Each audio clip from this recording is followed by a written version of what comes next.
Hello friends, welcome to our channel crypto with Vishal. आज का video guys, जहां से कल का वीडियो स्टार्ट किया था वहीं से स्टार्ट करते हैं। नया दिन और नया क्रैश हमें क्रिप्टो करेंसी मार्केट में देखने को मिला है। बिटकॉइन ने 99,000 के लेवल को यहां पे टच किया है। आज बात करेंगे गाइस एक बहुत ज़्यादा इंपॉर्टेंट रीजंस की वजह से, जिसकी वजह से बिटकॉइन के प्राइस में इम्पैक्ट देखने को मिला है, और ये बहुत क्रिटिकल चीज़ आने वाले टाइम में हमें होती हुई स्टॉक मार्केट पे और क्रिप्टो करेंसी मार्केट पे देखने को मिलेगी। सबसे पहले चलते हैं क्रिप्टो एनालिस्ट पे क्या चल रहा है मार्केट का हाल देखने के लिए। मार्केट कैप 2.9% डाउन, वॉल्यूम की बात करेंगे 40% अप है। इनफ्लो के बड़े डेटा रात 12 बजे से अब तक और कल के दिन देखने को मिले हैं। 12 बजे से अब तक 3 इनफ्लो के डेटा आए हैं 4,437 बीटीसी के। कल के दिन भी 3 इन्फो के डेटा आए थे 3,623 बीटीसी के। Fear and index extreme fear 23 में मुझे पर्सनली उम्मीद थी ये काफ़ी नीचे हमें देखने को मिलेगा, पर पता नहीं अभी भी 23 पे कैसे आई है। पिछले घंटे के सेंटीमेंट्स की बात करेंगे, वो सेल की तरफ है। हीट मैप लाल देखने को मिल रहा है। बीटीसी 3.13% डाउन, इथीरियम 6.06% डाउन चल रहा है। सोलाना की बात करेंगे 156 पे, बीएनबी की बात करेंगे 942 पे, एक्सआरपी की बात करेंगे 2.23। आप टोकन का नाम लीजिए, सब आपको क्रैश करते हुए देखने को मिला है। लिक्विडेशन 1 बिलियन से डॉलर का लिक्विडेशन बहुत आसान और बहुत ही नॉर्मल चीज़ हो गई है इस मार्केट में। पिछले 24 घंटे में 4,41,000 से ज़्यादा ट्रेडर लिक्विडेट हुए। टोटल 1.78 बिलियन डॉलर का लिक्विडेशन हुआ है। मोटा मोटा आप मान सकते हो यहाँ पे 7 से 8 बिलियन डॉलर का टोटल लिक्विडेशन हमें पिछले 24 घंटे के अंदर देखने को मिला है। ईटीएफ पॉइंट ऑफ व्यू से बात करेंगे, अगेन खराब दिन यहाँ पे गया है। ज़्यादातर हमें यहाँ पे सेलिंग देखने को मिली है। टोटल अगर हम लोग बात करें, ब्लैक रॉक की तरफ से नंबर 0 था, उसके बावजूद 666 मिलियन की बिटकॉइन में हमें सेलिंग देखने को मिली है। अगर इथीरियम की बात करोगे वहाँ भी नंबर बड़ा हुआ है, और लगातार इथीरियम पे भी हमें यही चीज़ देखने को मिल रही है। इथीरियम पे बात करेंगे 219 बिलियन की, पर सोलाना में लगातार हमें बाइंग देखने को मिल रही है। खैर सोलाना पे कोई बहुत बड़ा इंपैक्ट देखने को नहीं मिला। हमने बात करी थी ओटीसी डेस्क के थ्रू ये डील होती है, पर सोलाना में लगातार बाइंग यहाँ पे हो रही है।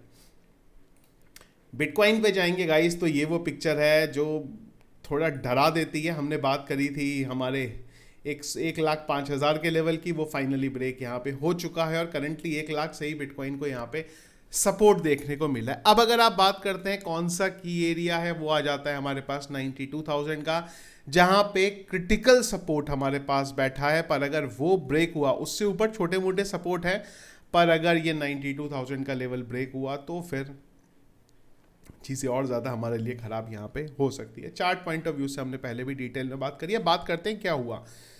पहली चीज़, रात को मैंने ये टेलीग्राम पे अपडेट डाल दिया था।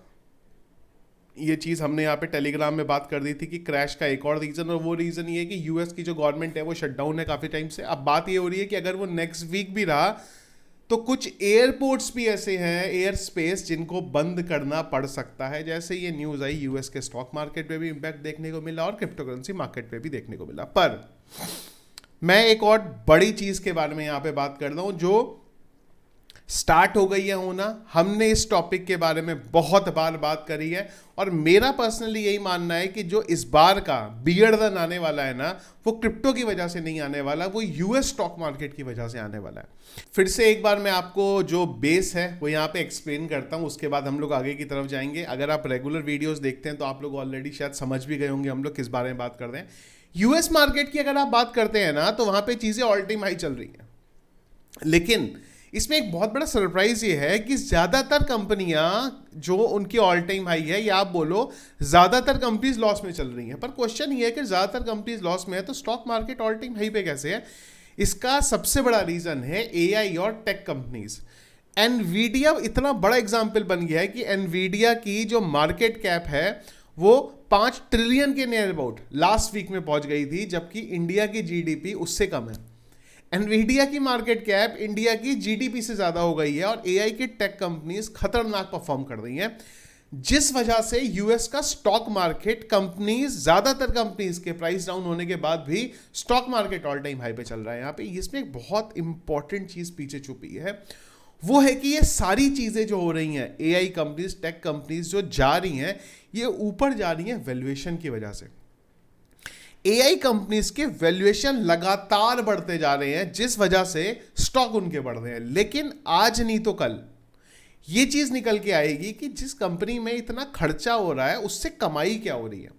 और जिस दिन भी ये चीज आएगी उसके बाद यूएस के स्टॉक मार्केट का डाउनफॉल शुरू होगा और वहां से उसका इंपैक्ट क्रिप्टो करेंसी पे ही पड़ेगा, क्योंकि इस बार जो ओवरऑल प्राइसिंग बढ़ी है क्रिप्टो में वो स्टॉक मार्केट की वजह से कहीं ना कहीं बढ़ी है। पर जब स्टॉक मार्केट गिरना शुरू होगा उसका इंपैक्ट क्रिप्टो पे भी पड़ना शुरू होगा। और जब जब इस बारे में यूएस में बात होगी क्रिप्टो पे भी पड़ेगा। एक तो ऑलरेडी मार्केट डाउन, बिटकॉइन का प्राइस डाउन, और जब इस तरीके के अपडेट आएंगे, ये सेम चीज कल फिर से हुई है। ये चीज के बारे में मैंने आपको बहुत बार पहले बोला है कि एआई, जिस एआई की वजह से आज लोगों की जॉब जा रही है, अब उस एआई के वैल्यूएशन पे यहां पे बात हो रही है कि इतनी वैल्यूएशन कैसे बढ़ रही है कंपनीज की, जबकि उन कंपनी से प्रॉफिट इतना नहीं हो रहा है। खैर, ये अपडेट ऐसा नहीं है कि जिसकी वजह से एकदम से यूएस का स्टॉक मार्केट गिर जाएगा, पर वो बातें धीरे धीरे धीरे धीरे बढ़ती जा रही हैं। मैं ये नहीं आपको बोल सकता कि ये 6 महीने में आपको देखने को मिलेगा, 1 साल में मिलेगा, 2 साल में मिलेगा, 3 साल में मिलेगा, पर ये बहुत क्रिटिकल क्रैश स्टॉक मार्केट में लेके आएगा। जिस तरीके से .com जो बबल था, उसी तरीके से एआई का बबल भी आने वाले टाइम में फट सकता है अगर वैल्यूएशन इस तरीके से बढ़ती रही। तो आपको याद होगा चाइना डीप सीक लेके आया, डीप सीक ने ये बोला जितना चैट जीपीटी को खर्चा लगाया हमने उसका 95% कम खर्चा किया है और हम लोगों ने सेम टू सेम मॉडल बना दिया। जैसे ही अपडेट आया सारे एआई के प्राइस यूएस के गिरने लगे। यूएस जो ओवरऑल इस समय चल रहा है वो अपनी टेक कंपनीज के बलबूते चल रहा है। इसी वजह से ट्रम्प बार बार हर चीज़ों पे टैरिफ बढ़ा रहे हैं। इस वजह से वो चाह रहे हैं कि चीज़ें यूएस के अंदर मैन्युफैक्चर हो, बाहर चीज़ें ना हो। वही चीज़ें ट्रम्प यहाँ पे सॉर्ट करना चाह रहे हैं। इंडिया की खैर इससे फर्क नहीं पड़ता कोई, पर अगर इंडिया की अगर आप बात करें तो इंडिया में आज ज़्यादा चीज़ें खुद बनती हैं, इसलिए इंडिया पे इन चीज़ों का बहुत ज़्यादा इंपैक्ट देखने को नहीं मिलता है। पर एक ऐसी कंट्री जो खुद चीज़ें नहीं बनाती, जहाँ पे बाहर से ज़्यादातर चीज़ें आती हैं, वहाँ पे जब कल को कुछ एआई में होगा तो उसका इंपैक्ट पड़ेगा। यही कल रात को फिर हुआ। जैसे ही इस चीज़ों के बारे में बात होने लगती है, एनवीडिया गिरा, यूएस का स्टॉक मार्केट गिरा, और भी जो एआई की कंपनीज हैं उनके स्टॉक काफ़ी ज़्यादा कल गिरे हैं।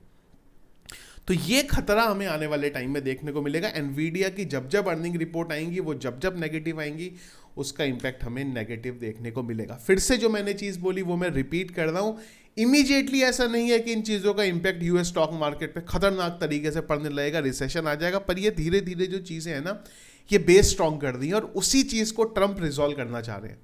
अब कई लोग हो सकते हैं मुझे कमेंट करके बोले, अरे तुम तो ट्रम्प को अच्छा बोले हो, तुम्हें ट्रम्प भी रुपए देता है। चीज़ों को अगर आप समझोगे ना, ट्रम्प ने जो टैरिफ को लेके करा है वो बहुत नेगेटिव चीज़ें करी है, पर वो उस टैरिफ को बार बार बढ़ाते रहने के पीछे का ये रीज़न है कि वैसे भी यूएस के हालात ख़राब हो रहे हैं, टैरिफ की वजह से और ज़्यादा ख़राब हो गए। पर अगर टैरिफ को बढ़ाया भी नहीं गया ना तो और ज़्यादा यहाँ पे ख़राब हो जाएंगे। तो ओवरऑल हालत ख़राब है, पर वो ये है कि जितना ज़्यादा डिले कर सके चीज़ों को वो डिले कर रहे हैं। पर जो सिचुएशन है वो आने वाले जो कुछ महीने या कुछ साल हैं उसमें रिसेशन के पूरे आसार हैं यहाँ पे बड़े लेवल पे, और जब भी आएगा उसका इम्पैक्ट हर जगह पे देखने को मिलेगा। फिर से उस रिसेशन से पहले एक बार हाईली चांसेस है कि जहाँ पे क्रिप्टो करेंसी मार्केट है उसे बहुत बेटर स्टेज में हमें आने वाले टाइम में देखने को मिलेगा।